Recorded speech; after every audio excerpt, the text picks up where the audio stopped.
So this slide represents the first level of the amplifier, which is called contact marketing.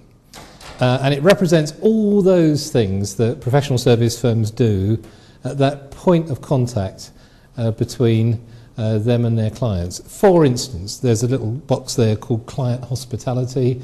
Law firms, accountancy firms, consultancy firms spend a lot of time hosting clients at sporting events or at meals, because when you're informal with a client, you can talk to them informally, and you tend to get ideas generated during that. Interestingly, in that field right now, they're getting quite creative. For instance, I heard recently of one consultancy who took their clients on a cookery course. So they had an event where everybody was taken to a cookery show, and they were taught to cook a meal, and then they all ate it together afterwards. The idea is just simply to help trust and relationships develop. But what I'd show you, the one I'd show you picked out from this is client account management. This slide represents traditional account management. In most of the businesses of the world, the pyramid represents a big client company. If a corporate organisation like an IBM or a Hewlett-Packard or a BT or whatever was dealing with that, that organisation would have top management running their own business. They would have a resource pool of project managers, maintenance engineers, a whole different range of people. And in the middle, they'd have account managers, and the account managers will deal with the major customers. But they will deal mostly, whatever they say, and they may always not accurately represent their position, being account managers, but most account managers deal with the middle management of their customers.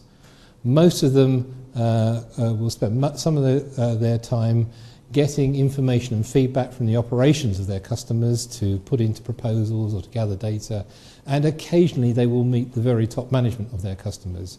But most of the dialogue is between account manager and middle management, and there is even limited, not very frequent, contact between the top management of the organisation and the top management of their customers. It's not what everybody's doing. In the professions, that is completely different. So in the professions, the partner deals with top management, and that partner creates an idea, talks about a strategic issue, raises an idea, raises a pertinent problem, and begins a strategy debate. Why?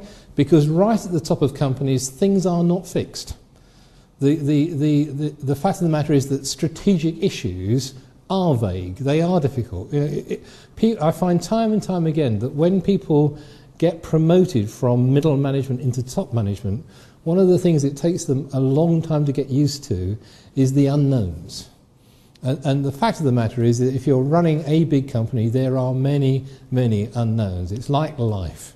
There are some principles, there are some things you can control, and there are a whole lot of eventualities that you can't control. And strategy is about dealing with the unknown. And it's at that level that the best partners have that dialogue. So, for instance, a partner might meet the chief executive, it's normally at CEO level, or the chief finance officer of a client firm, and they might say, we see that you're discussing this issue, perhaps it's the way you present your accounts to your shareholders.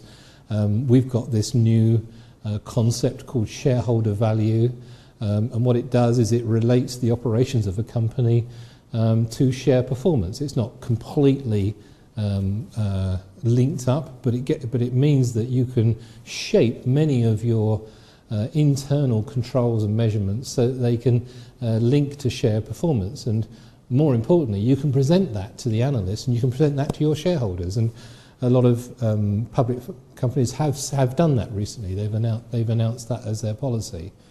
What the partner is likely to say, I just so happen to have our worldwide specialist in shareholder value accounting in this country next week. Is there somebody in your organisation that they can meet? And the CEO or the CFO might say, yes, why don't they meet so-and-so? Now, let's call that person Fred. And so Fred is working away in this pyramid, maybe in the finance department, and he gets a call from somebody who says, "Hello, my name is Laurie Young. I'm the worldwide specialist for Deloitte in shareholder value accounting, and your chairman asked me to call you." Now, thinking about the human side of this, just imagine how you feel. Good, wouldn't it? You know, you'd say, "My chairman?" And what you do is you then check, and maybe you ring the chairman's secretary, something you've never ever done before. And you ring up and you find out who she is, and you say, "Excuse me, my name is so-and-so.